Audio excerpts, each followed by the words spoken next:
They rushed inside, Theron flanking her while two other guards materialized from nowhere. The palace was on lockdown, servants and nobles alike confined to their quarters while a search commenced. Kael was in his study, pacing like a caged predator. When Elara entered, he crossed to her in 2 strides, pulling her into his arms. "Thank God you're safe." "Me? You're the one who was almost poisoned." Elara pulled back to study his face. "What happened?"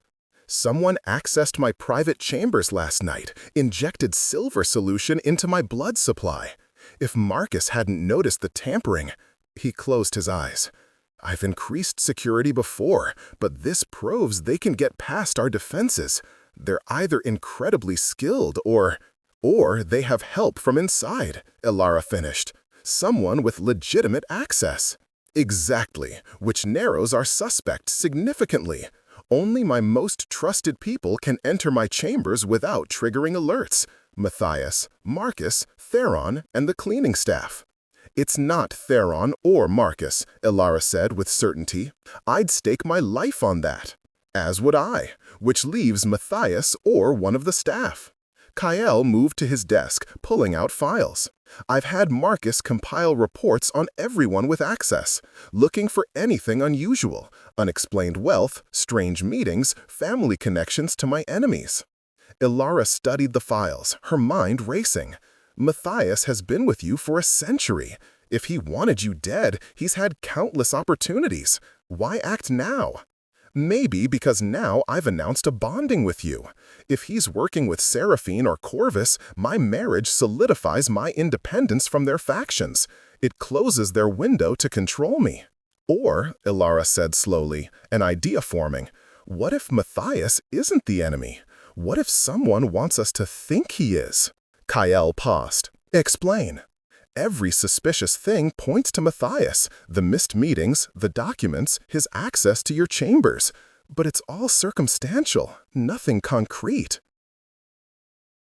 What if someone else is framing him, knowing we'd suspect our second-in-command? While we're focused on Matthias, the real traitor moves freely. That's deviously brilliant and terrifying. Kael sank into his chair. But if it's not Matthias, who?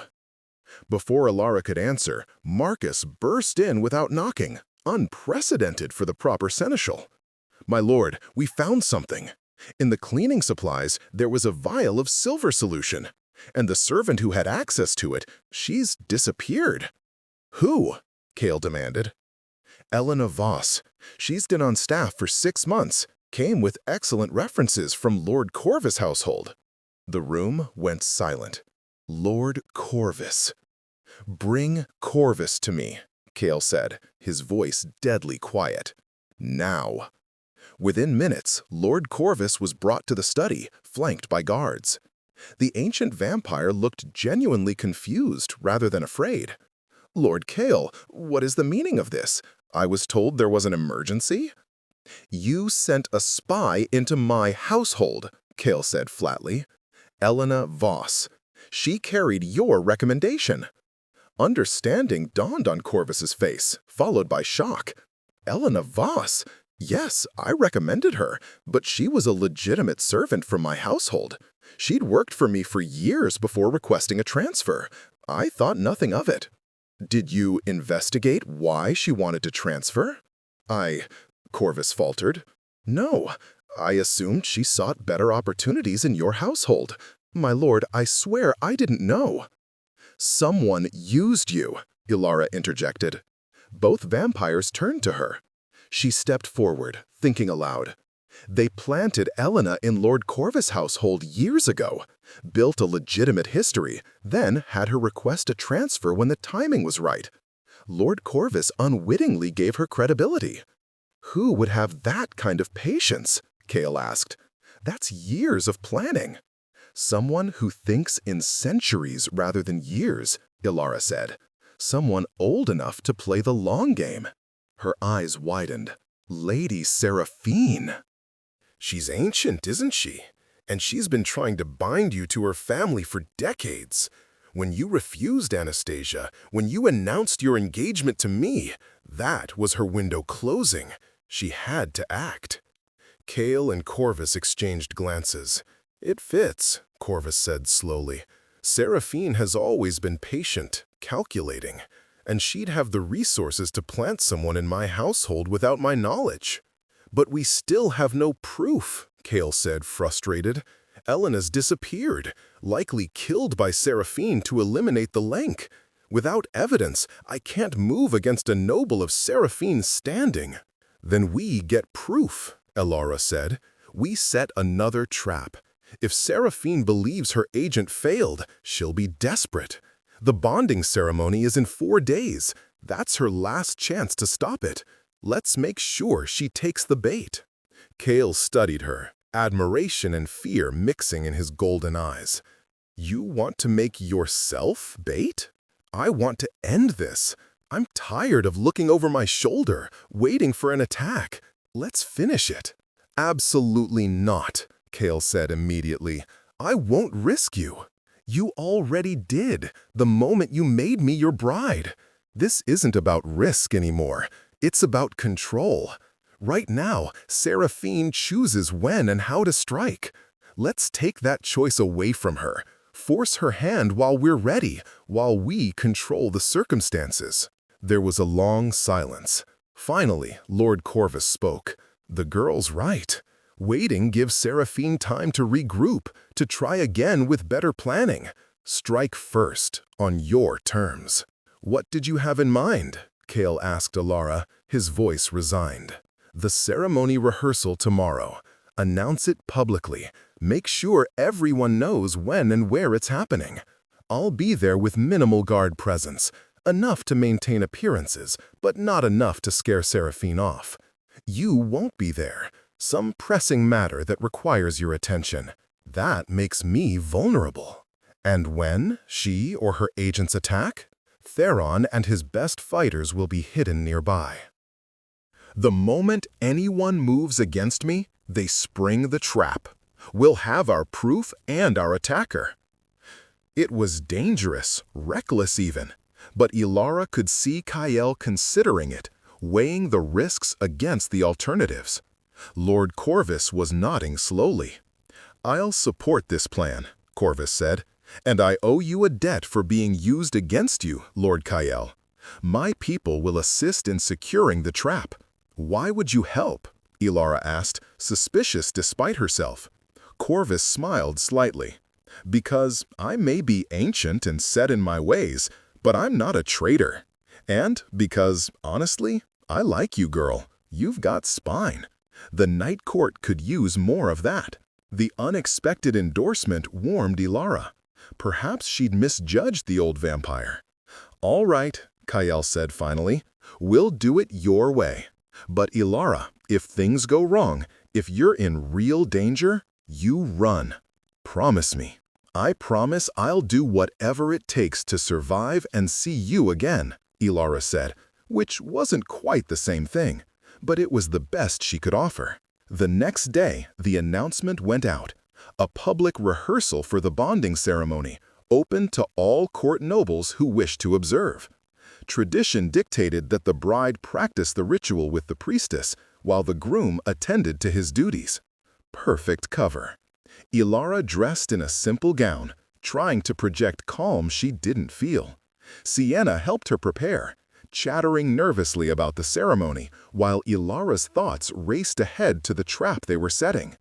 You seem distracted, my lady, Sienna observed. Just nervous about the ceremony, Elara lied. It's a lot to take in. The rehearsal was held in the palace's private chapel, a stunning room with stained glass windows depicting vampire history. The priestess, an ancient vampire named Celeste, guided Elara through the ritual steps with patient precision. You'll stand here, Celeste explained, positioning Elara before the altar. Lord Kyle will face you, and we'll begin with the blood exchange. He'll offer his wrist first. You take 3 drinks. Then you offer yours, and he drinks 3 times. This binds your life forces together. Ilara nodded, hyper-aware of the nobles observing from the pews. Lady Seraphine sat in the front row, her expression unreadable. Anastasia beside her looked bored. Matthias stood in the back, arms crossed. Isabeau gave Ilara an encouraging smile. The rehearsal proceeded smoothly, too smoothly. Ilara felt her nerves stretching taut, waiting for something to happen. But nothing did. After an hour, Celeste declared them finished. "Excellent, my lady, you're well prepared. Tomorrow night, the true ceremony will be beautiful." The nobles began filtering out, returning to their chambers or their activities. Ilara remained by the altar, as planned. She was supposed to meditate to prepare herself spiritually for the bonding. It gave her a reason to be alone in the chapel. Well, alone except for the 2 visible guards by the door, and Theron with 5 fighters hidden in the shadows above, and Kyle watching through a spelled mirror from his study. Ilara knelt before the altar, closing her eyes as if in prayer. Her hand rested on her thigh, inches from the silver dagger strapped there beneath her skirts. Theron had given it to her that morning, blessing it with protective wards. "Just in case," had said grimly, "I pray you won't need it." Time crawled. Minutes felt like. The blood-red seal on the auction contract burned against Ilara's wrist as rough hands dragged her onto the platform, her sister's screams echoing from somewhere in the crowd, while men with hungry eyes appraised her like livestock, their bids rising with each tear that traced her cheek, until a voice like winter itself silenced the room with 2 words: 10 million. Wait before the next revelation happens. If this mystery has already captivated you, let us know where you're following this story from. To make sure you don't miss any unexpected alliances or awakened powers, subscribe and join our circle. The game is about to change. Now, back to the scene. The auction house fell into a silence so complete that Ilara could hear her own heartbeat thundering in her ears. She stood trembling on the raised platform, the harsh gaslight casting shadows across her face as she searched desperately for the source of that voice. Her thin cotton dress, the only decent thing she owned, hung limply on her frame, testament to weeks of rationed meals as her family had tried and failed to stave off this moment. Around her, the crowd parted like water before a blade. Through the gap walked a man who seemed to carry darkness with him, as if shadows clung to his shoulders like a living cloak. He was tall, impossibly so, with hair as black as a moonless night and eyes that gleamed with an ancient gold in the dim light. His suit was impeccable, tailored to perfection in deep charcoal, but it was the way he moved that made Ilara's breath catch. Fluid, predatory, utterly inhuman. "My Lord Kale," the auctioneer stammered, his previous confidence evaporating. His hand shook as he reached for his gavel. We didn't expect. The bidding hasn't formally closed." "It has now." Kale's voice cut through the man's protests with surgical precision. He didn't raise his tone, didn't need to. Authority radiated from him like heat from a flame. "Unless someone wishes to challenge my claim." The auctioneer's eyes darted around the room, searching for any brave or foolish soul who might dare. The assembled buyers, wealthy merchants and minor nobles who had been so eager moments before, suddenly found their shoes fascinating. Ilara watched one man actually take a step backward, his face pale. "Sold." The auctioneer finally managed, bringing his gavel down with a crack that seemed to seal Ilara's fate. "The girl goes to Lord Kale Dracos of the Night Court." Night Court. The words sent ice through Ilara's veins. Everyone knew the stories, whispered in taverns and around hearth fires when the sun went down. The Night Court was where the Old Ones dwelled, vampires so ancient they predated the current kingdoms. And Kyle Dracos was their alpha, the most powerful and feared of them all. Ilara's legs nearly gave out. A vampire. They'd sold her to a vampire. No, the word escaped her lips before she could stop it, small and desperate but audible in the quiet room. Please, there must be some mistake. My sisters. I need to be here for my sisters. Kyle's golden eyes fixed on her for the first time, and Ilara felt the weight of centuries in that gaze. He moved up the platform steps with supernatural grace, closing the distance between them in heartbeats. Up close, she could see that his face was beautiful in a way that seemed almost cruel. Sharp cheekbones, a strong jaw, lips that might have been carved from marble. But it was his eyes that held her captive, burning with an intensity that made her feel simultaneously seen and utterly exposed. "Your sisters," he said softly, "are the reason you're here, are they not?" The truth of it struck like a physical blow. Yes, her sisters.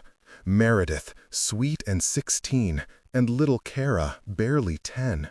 Their father had died 2 winters past, leaving them with debts he'd accrued trying to save their mother, who had died anyway, her lungs ravaged by consumption. The creditors had circled like vultures, and when Ilara's older brother Thomas had tried to negotiate, they'd beaten him so badly he still couldn't walk properly. So when the men had come with their contracts and their cold smiles, offering a way to clear the debt completely, Ilara had known what she had to do.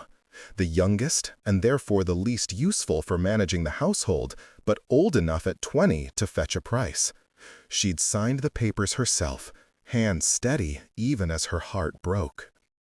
But she'd imagined going to some merchant's house as a servant, or perhaps to one of the factories in the city. Not this. Never this.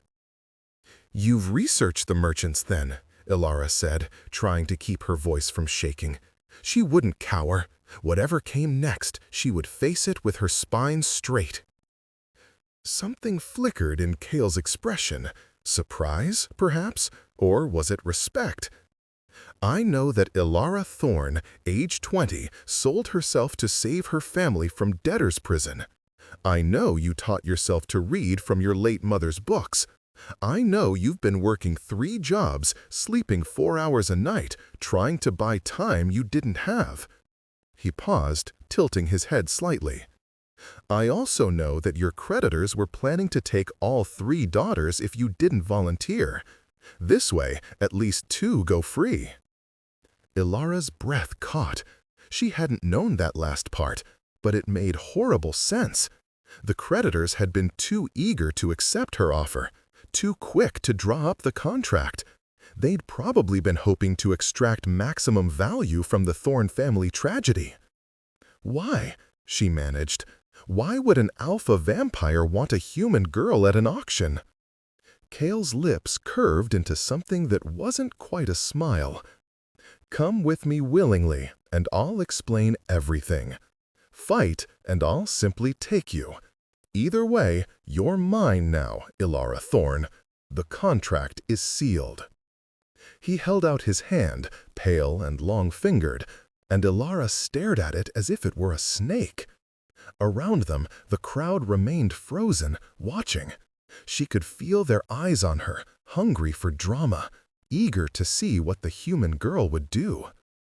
What choice did she have? The contract was binding, magical law enforced by the crown itself. If she ran, the debt would revert to her family, and this time all 3 sisters would be taken. If she refused, Kale would simply collect her by force, and she'd spend whatever remained of her life as a prisoner, rather than— What? A servant? A slave? A bride, her traitorous mind whispered, remembering the title of her auction lot. Bride procurement, they'd called it. A polite fiction for wealthy men seeking wives without the bother of courtship. But vampires didn't marry humans. They fed on them. Ilara lifted her chin and placed her hand in Kyle's. His skin was cool to the touch, but not uncomfortably so, more like river stones on a spring morning. His fingers closed around hers with surprising gentleness. A wise choice, he murmured. Then, louder to the auctioneer. Transfer the debt payment immediately. I want the Thorn family's obligation cleared before dawn. The auctioneer nodded frantically, already scribbling in his ledger. Kyle led Alara down from the platform, and the crowd parted further, people practically pressing themselves against the walls to avoid contact with him. She caught a glimpse of a familiar face in the crowd, Margot, one of the women she'd worked with at the textile mill, and saw pity there mixed with terror. Outside, the night air hit her like a slap. It was late autumn, the wind carrying the sharp promise of winter, and Alara realized with a start that she had no cloak, no possessions at all, beyond the dress on her back and the worn shoes on her feet. Everything else had been sold weeks ago. A carriage waited in the street, and it was unlike anything Alara had ever seen. Black lacquered wood gleamed under the street lamps, inlaid with silver designs that seemed to move in the flickering light. Wolves and roses intertwined in an endless dance. The horses were midnight black, their eyes reflecting red when the light caught them wrong. Not horses, she realized with a chill. Something else wearing a horse's shape. Kyle opened the door himself, gesturing for her to enter. The interior was upholstered in deep burgundy velvet, plush and clearly expensive. A small lamp cast warm light across polished wood panels. Alara climbed in, her legs feeling distant and strange, as if they belonged to someone else. Kale settled across from her with that same impossible grace, and the carriage lurched into motion without any visible signal. For a long moment, neither of them spoke. Alara stared at her hands, at the mark on her wrist where the contract seal had burned itself into her skin. It would fade in time, she'd been told, but for now it remained, a reminder of her new status. "You may ask your questions," Kale said finally. "I imagine you have many." Alara forced herself to meet his eyes. "Are you going to kill me?" "No." "Drink my blood?" "Eventually, if you consent, but that's not why you're here." "Turn me into a vampire?" "That would require my blood as well as yours, and the process is lengthy. Also not why you're here." Ilara's hands clenched in her lap. Then why? Why spend 10 million gold on a random human girl? There were others at that auction, prettier ones, more educated. "You," Kale interrupted, leaning forward slightly, "are anything but random, Alara Thorn." The way he said her name sent a shiver down her spine. There was something in his tone, something weighted with meaning she couldn't decipher. 3 months ago, Kale continued, someone tried to poison me. Not an easy task, as vampire physiology is rather resilient. The poison used was rare, derived from nightbane flowers that only grow in sacred groves. Only a handful of people in this kingdom would even know such a thing existed. He paused, studying her face. The assassination attempt failed, but it told me something important. I have an enemy within my own court, someone with access to ancient knowledge and the will to use it. Alara listened, confused about where this was going.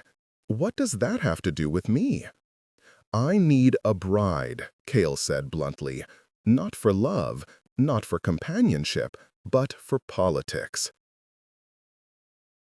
There's a faction within the Night Court that believes I've grown too powerful, too autonomous. They want to see me bound to one of the old vampire families, locked into alliances that would limit my authority. I've resisted, which makes me a target. His eyes gleamed. But if I were to take a human bride, particularly one with no political connections, no family influence, it would send a clear message that I bow to no faction's pressure. "You want me to be your shield," Alara said slowly. "A human shield against vampire politics." "Essentially." Kale didn't try to soften it. In return, your family's debt is cleared. They'll receive a generous stipend for life, and you'll have the protection of the Night Court. No one will dare touch you or them. You'll want for nothing material. Except freedom. Something dark crossed Cale's face. There are different kinds of prisons, Miss Thorne. You were free 3 hours ago, yet where did that freedom get you? Sold on an auction block to pay debts that weren't even yours. He leaned back. I'm offering you a different cage, certainly, but one with golden bars and a door you might, eventually, be able to unlock.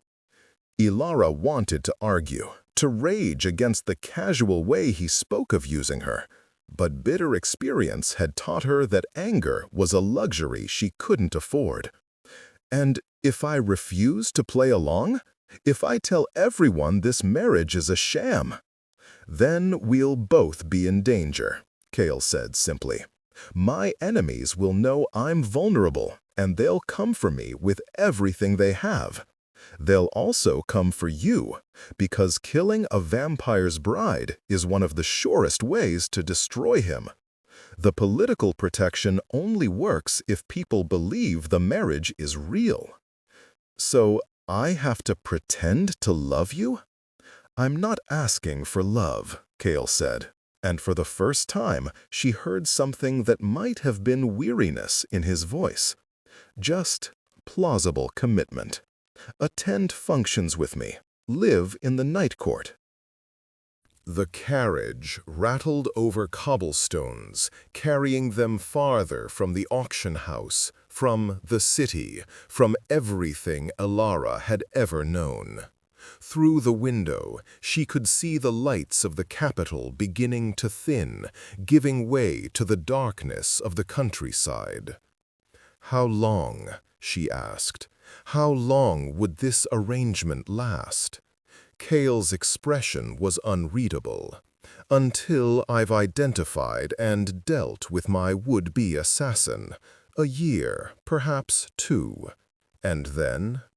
Then you'd be free to go, with enough wealth to live comfortably for the rest of your life. Or you could stay, if you chose. The Night Court has had human residents before. Ilara closed her eyes, trying to process everything. This was insane. All of it. She was in a carriage with a vampire, traveling toward some dark palace she'd only heard of in frightening stories, agreeing to pose as his bride, to help him navigate deadly court politics. It was the plot of a penny dreadful, not real life. But real life had stopped making sense the moment her father had died, leaving them drowning in debt. Real life was watching her brother get beaten, seeing her sisters grow thin from hunger, knowing that any day the creditors might take them all. At least this insanity came with guarantees. Her family would be safe and fed. I want it in writing, she said, opening her eyes to meet Kyle's gaze. All of it. The stipend for my family, the timeline, the promise of freedom afterward. I want a contract that even the Night Court's lawyers can't wriggle out of. A slow smile spread across Kyle's face, and for a moment he looked almost approving. You have more spine than most vampires I know. Very well.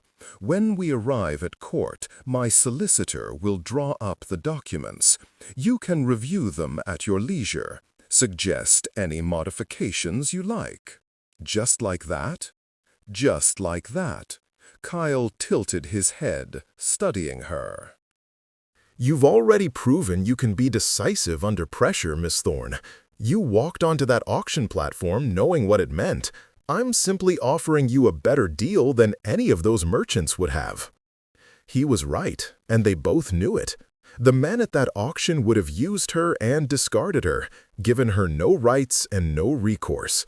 At least Kyle was being honest about his intentions, treating her as a partner in a transaction rather than property. It wasn't freedom, it wasn't even close, but it was the best option she was going to get. "All right," Alara said, and the word felt like stepping off a cliff. "I'll do it. I'll be your bride." Kyle inclined his head in acknowledgement. "Then welcome to the Night Court, future Lady Dracos." The carriage continued its journey through the darkness, and Alara watched the last lights of civilization disappear behind them. Ahead lay only forest and shadow and the unknown. She thought of her sisters, imagined them safe and warm with full bellies and no fear of creditors' knocks. For that, she could endure anything, even marriage to a monster. They traveled in silence for a while, the supernatural horses maintaining a pace that should have been impossible. Alara realized they hadn't stopped once, not even to rest the animals, further proof that they weren't truly horses at all. "May I ask you something?" she ventured after a time. Kyle gestured for her to continue. "At the auction, you said 10 million. That's an extraordinary sum. There were bids barely reaching 50,000 before you spoke. Weren't you afraid of drawing attention?" "I wanted to draw attention," Kyle said. "By tomorrow, everyone in the capital will know that the Alpha of the Night Court paid an unprecedented price for a human bride. They'll speculate, certainly, wonder if you're some lost noble, if there's hidden significance to your bloodline. The mystery adds to the narrative." "And when they discover I'm just a girl from a poor family, then they'll wonder why I chose you anyway, which serves my purposes just as well. In politics, Miss Thorne, perception matters more than truth. As long as people believe you're important to me, you are." Alara absorbed this, turning it over in her mind. There was a ruthless logic to it, a chess player's mentality that thought several moves ahead. She wondered what it was like to live that way, constantly strategizing, seeing every interaction as a potential threat or advantage. "Tell me about the Night Court," she said. "If I'm going to live there, I should know what to expect." Kyle settled back against the velvet cushions. The court itself is ancient. The palace was built over 2,000 years ago by the first vampire queen. It sits in the heart of the Thornwood Forest, protected by wards that prevent unwanted visitors. The structure is part castle, part cathedral, carved from black stone that never weathers or cracks. Sounds forbidding. It is, but it's also beautiful in its way. The halls are lined with tapestries from every era of our history. The libraries hold texts that predate human civilization. The gardens bloom eternal, thanks to magic woven into the soil itself. His voice held a note of pride. "We're not the mindless monsters your stories portray us as, Miss Thorne. We have culture, art, philosophy. We simply also happen to drink blood. How often?" The question slipped out before Alara could stop it. Kyle's lips quirked. "How often do we feed? It varies by age and power. Younger vampires need to feed several times a week. I require blood perhaps once a month, if that. We have arrangements, willing donors who are compensated generously. No one in the Night Court takes blood by force. It's forbidden by our oldest laws. But you said eventually you'd drink mine. If you consent," Kyle emphasized. A bride's blood creates a bond, a connection that makes the marriage more believable to others. But it's not required, and I wouldn't take it without your explicit permission. Alara didn't know whether to find that reassuring or not. The idea of anyone drinking her blood made her skin crawl, but at least Kale seemed to respect the concept of consent. That was more than she could say for many of the human men she'd encountered. The forest had grown thicker around them, ancient trees pressing close to the road. Their branches formed a canopy overhead, blocking out even the faint starlight. In the darkness, Alara could see strange lights flickering between the trunks, Will-o-wisps, her mother would have called them, spirits that led travelers astray. Don't look at them too long, Kale advised, noticing her gaze. The forest spirits are curious about strangers. Best not to encourage their attention. A shiver ran down Ilara's spine. The world was revealing itself to be far stranger and more dangerous than she'd imagined, even in her bleakest moments. Vampires, magic, sentient forests, all the things dismissed as superstition in daylight seemed terribly real in the dark. "Are we close?" she asked, suddenly exhausted. The events of the day were catching up with her, adrenaline giving way to bone-deep weariness. "Another hour," Kale said. "You should rest. I'll wake you when we arrive." Ilara wanted to protest that she was fine, but her eyelids felt heavy as stones. The carriage's gentle rocking motion, the plush seats, the warmth from some unseen heating source, it all conspired to drag her toward sleep. She fought it for a few minutes, pride demanding she stay alert, but exhaustion won. Her last conscious thought was that she was falling asleep in a vampire's carriage, traveling to a place she'd never escape, having agreed to marry a creature who could kill her with one hand.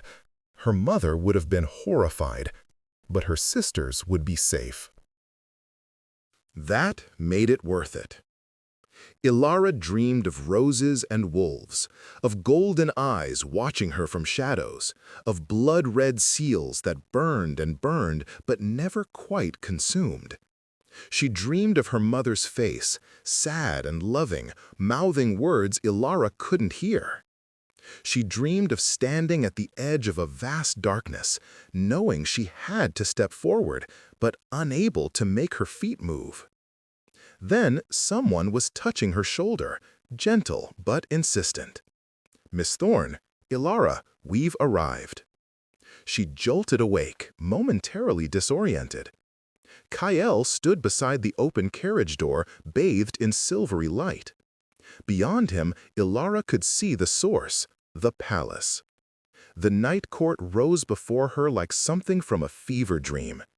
Black stone walls soared impossibly high, turrets and spires reaching toward a sky full of stars. Every window glowed with warm light, hundreds of them scattered across the facade like captured fireflies. Massive gates stood open in welcome, intricate metalwork depicting scenes of vampire history, battles and coronations, hunts and feasts. But it was the roses that took her breath away.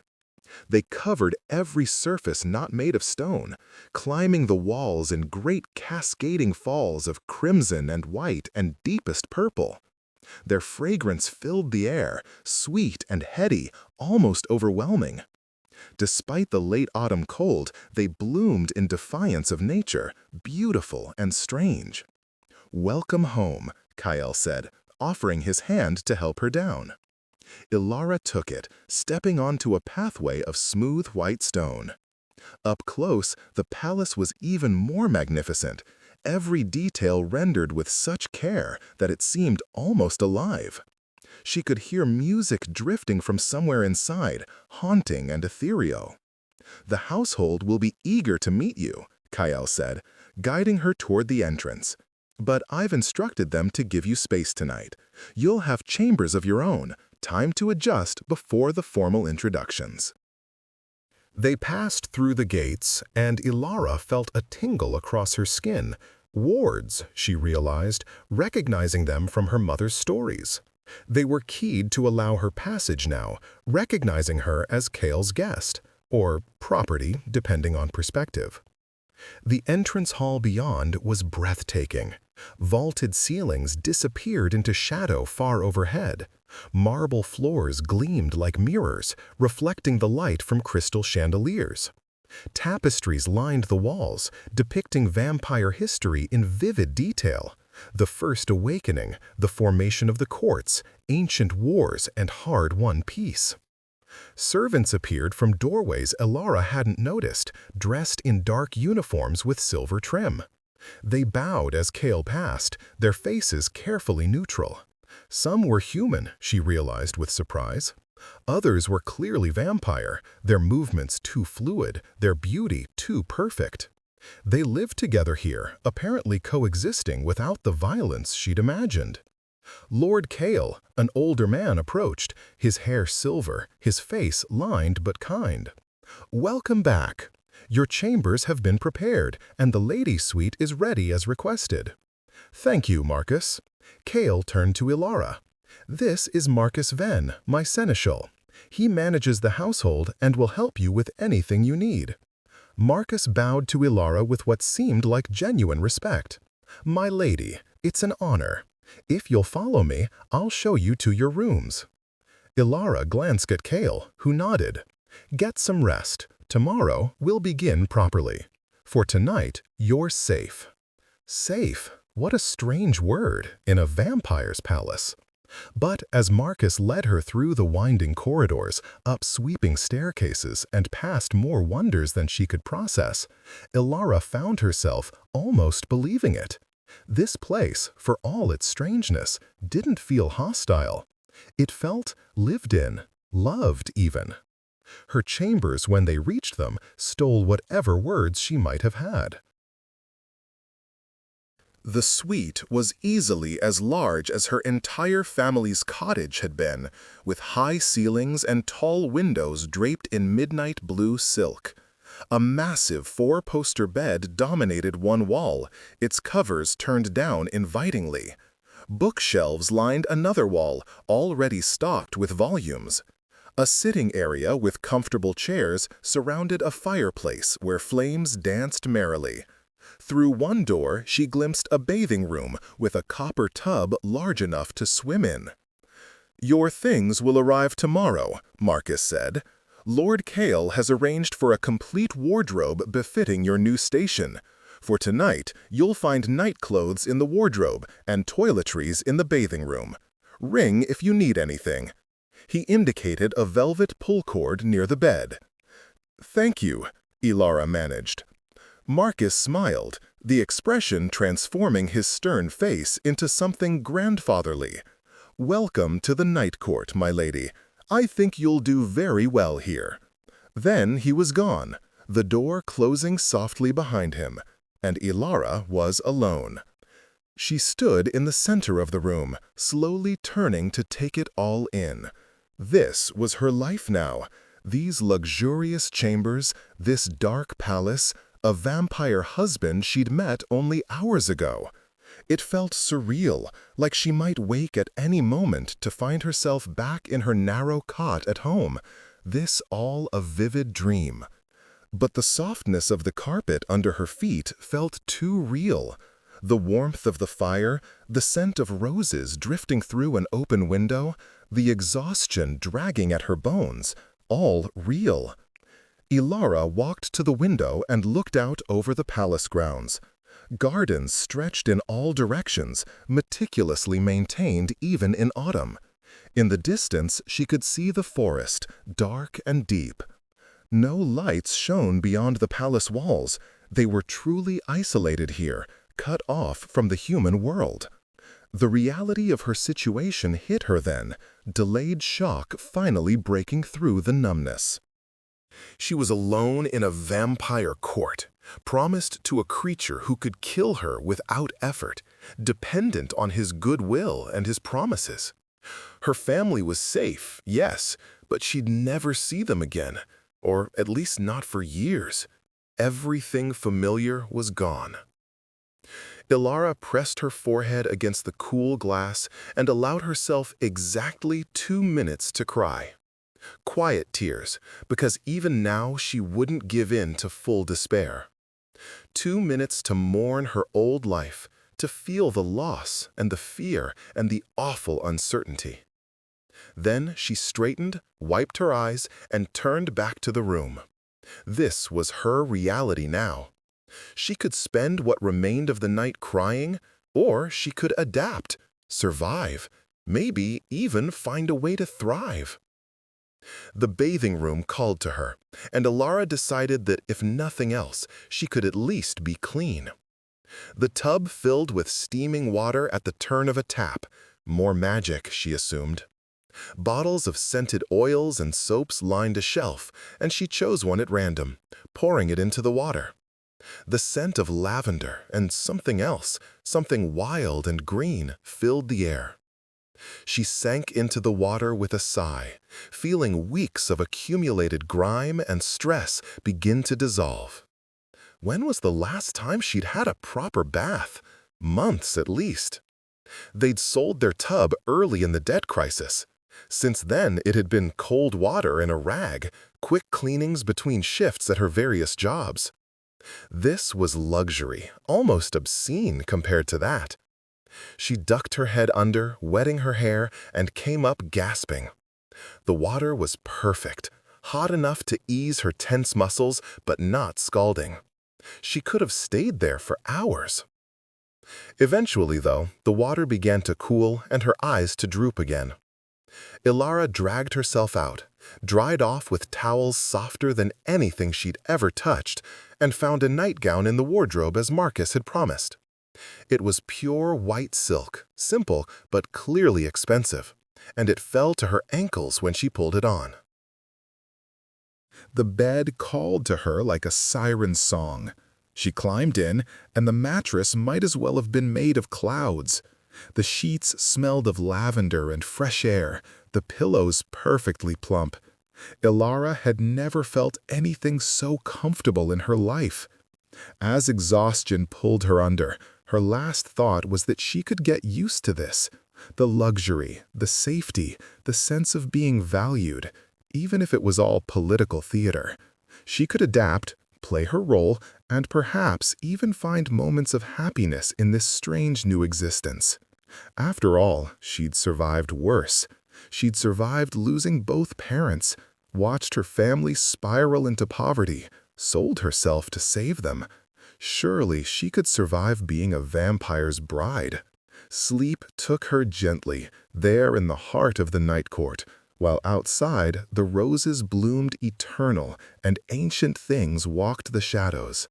Tomorrow would bring new challenges, new fears to face.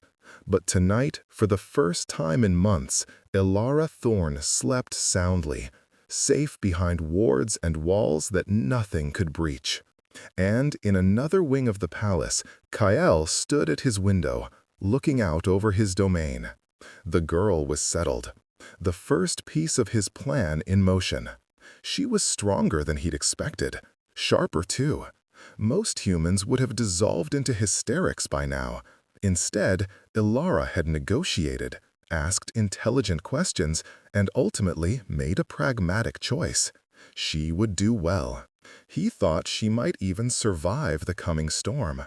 Because Kael hadn't told her everything. The assassination attempt was real, the political danger genuine. But there was more. Secrets layered upon secrets. And at the heart of it all, a prophecy spoken 300 years ago by a witch on her deathbed. The alpha will fall unless blood calls to blood, and the rose blooms in winter's heart. For centuries, Kael had dismissed it as the ravings of a dying woman. But then the attacks had begun, coordinated and clever, targeting not his body, but his authority. She would do well. He thought she might even survive the coming storm. Because Kael hadn't told her everything. The assassination attempt was real, the political danger genuine. But there was more. Secrets layered upon secrets. And at the heart of it all, a prophecy spoken 300 years ago by a witch on her deathbed. The alpha will fall unless blood calls to blood, and the rose blooms in winter's heart. For centuries, Kael had dismissed it as the ravings of a dying woman. But then the attacks had begun, coordinated and clever, targeting not his body, but his authority. Someone wanted him weakened, isolated, easy to remove, and the methods they used spoke of old knowledge, old magic. Then Marcus had brought him a routine report. A human family fallen on hard times, a young woman about to be sold at auction. Nothing remarkable, except for one detail. Ilara Thorne's mother had been Marianne Ashwood before her marriage, descended from a minor noble line that had fallen into obscurity generations ago. The Ashwood line, which had once been called by another name, Ashwood from the old tongue, Aesir wood, and Aesir meant blood, ancient blood, so diluted by now that Ilara herself probably had no idea of her heritage. But Chaol knew. He'd spent decades researching bloodlines, looking for the key to the prophecy. Blood calls to blood. Ilara Thorne might be the answer he'd been searching for, or she might be coincidence. Either way, keeping her close, binding her to him, it was a gamble he had to take. And if he had to lie to her to make it work, to keep her safe while he unraveled the mystery, that was a price he was willing to pay. He'd lived too long, seen too much, to be squeamish about necessary deceptions. Chaol turned from the window and moved to his desk, pulling out a leather-bound journal. Inside, he'd documented everything: the assassination attempts, the political maneuvering, his suspicions about who might be behind it all. 3 names circled, 3 possible traitors within his own court. Lady Seraphine, beautiful and ambitious, who had wanted to bind him to her daughter. Lord Corvus, ancient and resentful of Chaol's youth and power. And Matthias, his own second-in-command, whose loyalty had seemed absolute until certain small inconsistencies had emerged. One of them was the enemy. One of them had tried to kill him and would try again. And now he'd given them a new target by bringing Ilara here. Chaol added a note to his journal: increase security around the bride's chambers. Trust no one. Then he closed the book and locked it away. Tomorrow would bring its own challenges. For tonight, like Ilara, he would rest. Though his rest would be lighter, his senses alert even in sleep for the knife that might finally find its mark. The game had begun in earnest, and somewhere in the dark halls of the Night Court, someone was smiling, planning, waiting for their moment to strike. The next morning arrived bathed in gentle sunlight streaming through Ilara's windows. She woke slowly, disoriented at first by the unfamiliar surroundings. For a moment she thought she might be in a fever dream, but the softness of the bed, the lingering scent of lavender, the distant sound of fountains, all of it confirmed the impossible truth. She was in the Night Court. She was going to marry a vampire. A soft knock at the door made her sit up, pulling the covers to her chest. "Yes?" "My lady, it's Sienna. I've brought your breakfast and come to help you dress." Ilara hesitated, then called, "Come in." The young woman who entered was human, perhaps a few years younger than Ilara, with warm brown skin and kind eyes. She carried a silver tray laden with more food than Ilara normally ate in a day. Fresh bread still steaming, soft cheese, sliced fruit, honey, jam, and a pot of tea that smelled like heaven. "I'm to be your lady's maid, if you'll have me," Sienna said, setting the tray on a small table near the window. "Lord Chaol thought you'd prefer a human attendant, at least at first, to help you adjust." "I've never had a maid," Ilara admitted, climbing out of bed. "I'm not sure what I'm supposed to do." Sienna smiled. "Just eat your breakfast while I draw you a bath and prepare your clothes. We have a fitting scheduled this morning. The dressmaker is eager to begin your wardrobe. Then Lord Chaol wishes to see you in the library at noon." The mention of Chaol sent a flutter of nerves through Ilara's stomach. But she sat down at the table and began eating, trying to maintain some composure. The food was exquisite. The bread still warm from the oven, the fruit perfectly ripe. She hadn't tasted anything this good since before her mother died. "How long have you worked here?" Ilara asked, as Sienna moved about the room with practiced efficiency. 3 years, Sienna replied, opening the wardrobe to examine its contents. My family fell on hard times, similar to yours. Lord Kyle offered positions to all of us. My father works in the stables, my brother in the guard. The pay is generous, the treatment fair. Better than any human household I've heard of. You're not afraid, living among vampires? Sienna paused, considering. At first, yes, but they follow strict rules here. No feeding without consent, no violence against staff. Lord Kyle is complicated, but he's not cruel. And he protects those under his care absolutely. You'll be safer here than anywhere else in the kingdom. Ilara wanted to believe that. She finished her breakfast while Sienna prepared the bath, then let herself be pampered in a way that felt strange and wonderful. Sienna washed her hair with some concoction that made it shine, then helped her into a simple but elegant day dress in deep forest green. You look lovely, Sienna said, stepping back to admire her work. The color suits you. Ilara barely recognized herself in the mirror. The dress fit perfectly, hugging her figure in ways her old clothes never had. Her hair, properly washed and styled, fell in waves past her shoulders. She looked like someone else, someone who belonged in a palace. The dressmaker arrived promptly, a severe woman named Madame Chevalier, who had Ilara stand on a platform while she took measurements and made notes with frightening speed. She brought fabric samples, silks and velvets, laces and brocades, in every color imaginable. For your station as Lord Kyle's bride, you'll need everything, Madame Chevalier announced. Day dresses, evening gowns, riding habits, cloaks, undergarments, shoes. I'll start with the essentials. You must have at least 2 formal gowns by week's end. There's a gathering coming, and you must make the proper impression. A gathering? Ilara asked, alarm spiking through her. The autumn court convenes in 5 days, Madame Chevalier said, pins held between her lips as she marked a hem. All the vampire nobility will attend. It's where Lord Kyle will formally announce your engagement. 5 days! Ilara had 5 days to prepare for being presented to an entire court of vampires as Kyle's intended bride. The thought made her dizzy. The fitting lasted hours, until Ilara's feet ached and her patience wore thin. But finally, Madame Chevalier declared herself satisfied and swept out with promises to return in 2 days for the first fitting.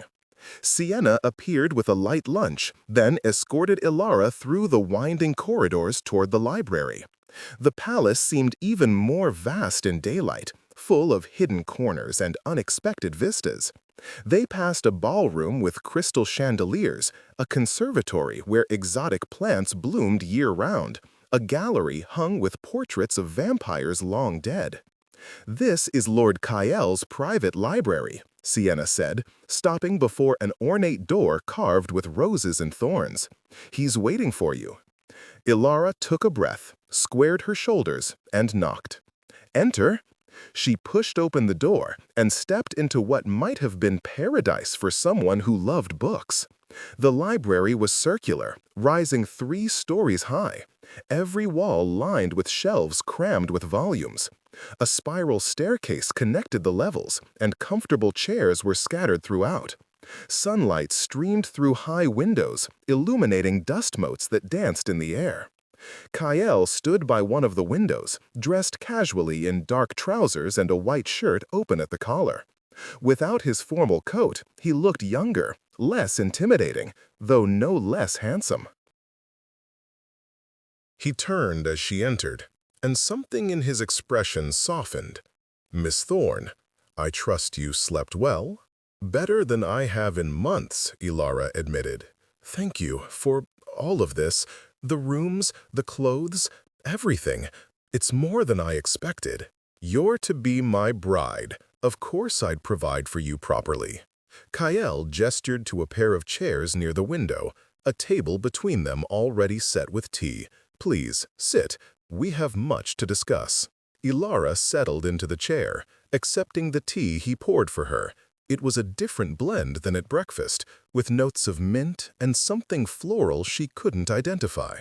"I had my solicitor draw up the contract we discussed," Kyle said, pulling a document from a nearby desk. "Everything we agreed upon is detailed here. The clearance of your family's debt, their monthly stipend, the terms of our arrangement, and your eventual freedom. Take your time reviewing it." Ilara accepted the papers with trembling hands. The contract was written in clear language, surprisingly straightforward for a legal document. Her family's debt would be cleared immediately. She saw that it had already been done, Marcus's signature confirming the transfer of funds. Her sisters and brother would receive 200 gold per month for life, enough to live comfortably. She would serve as Kyle's bride for a minimum of 1 year, maximum of 3, depending on when his political situation stabilized. At the end of that time, she could choose to leave with a settlement of 50,000 gold or remain with an increased stipend and independent chambers. It was more than generous, suspiciously so. "Why so much?" she asked, looking up at Kyle. "The stipend, the settlement, you could get away with far less." "Because I'm asking you to put yourself in danger for my benefit," Kyle said simply. "The moment you become my acknowledged bride, you become a target. That deserves compensation beyond mere room and board." The honesty was almost shocking.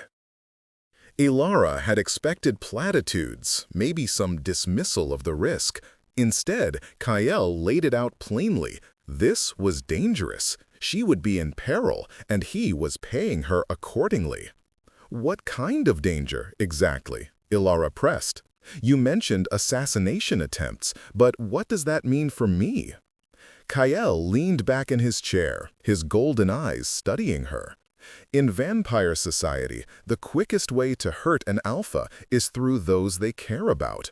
By presenting you as my chosen bride, I'm indicating that you matter to me.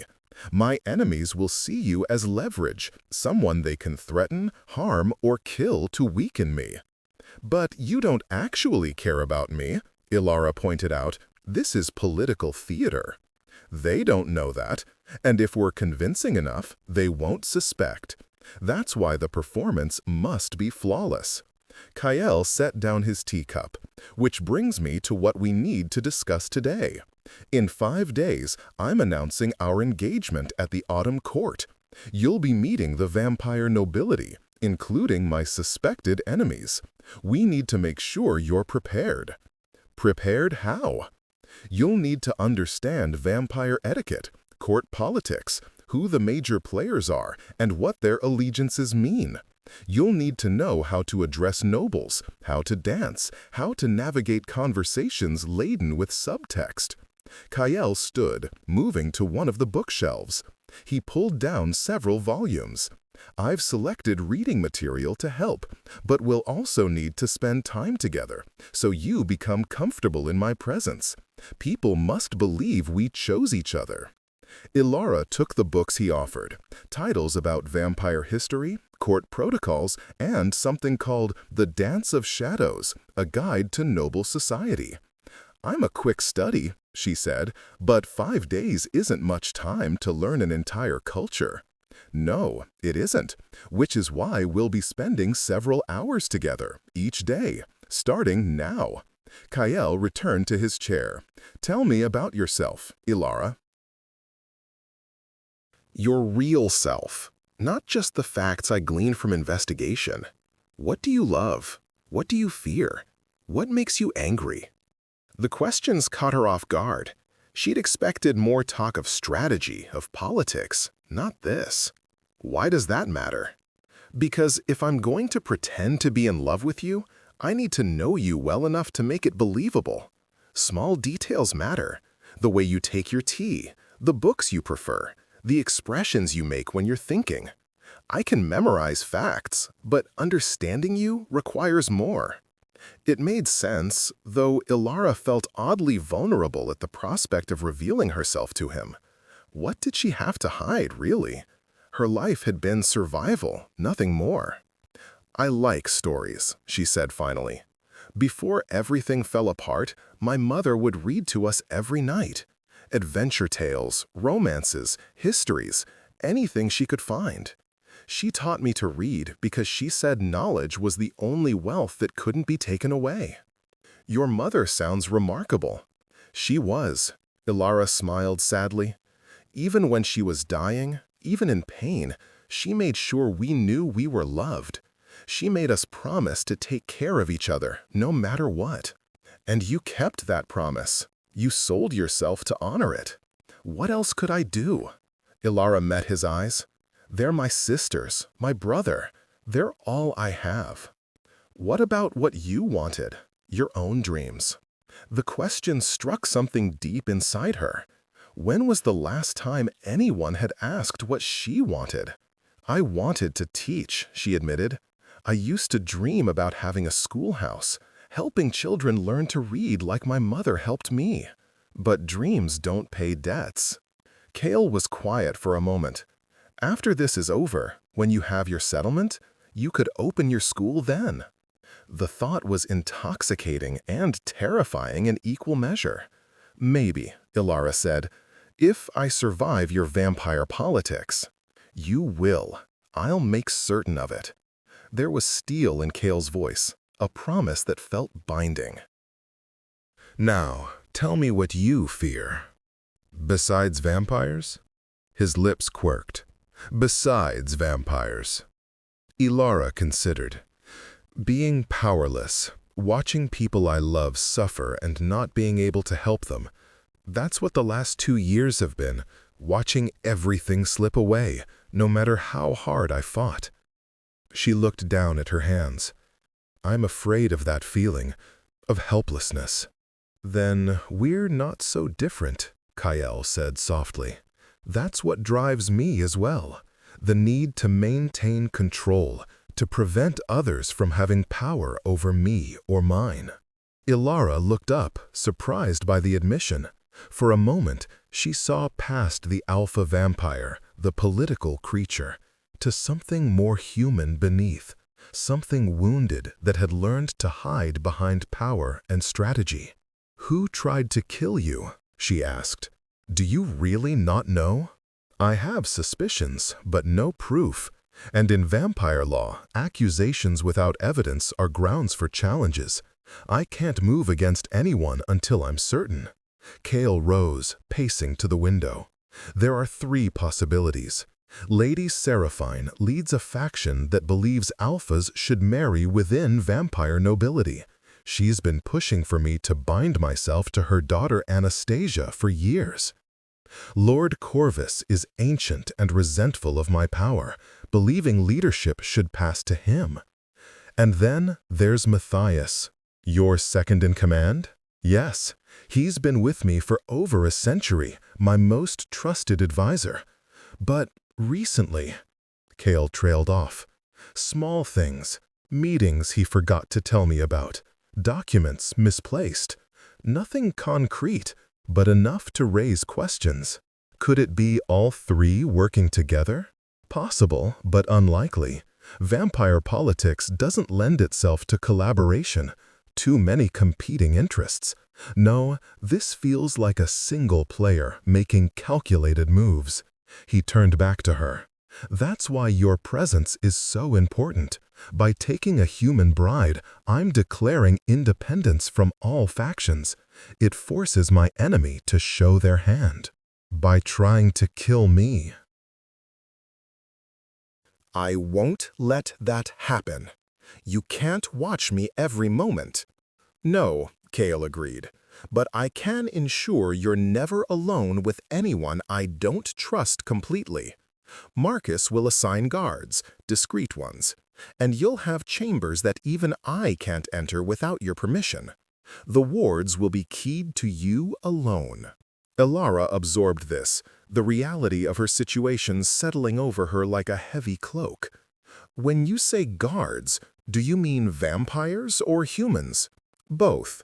Humans during the day, when vampires are weaker. Vampires at night, when they're strongest. The head of your guard will be Theron. He's been with me for 300 years, and I'd trust him with my life.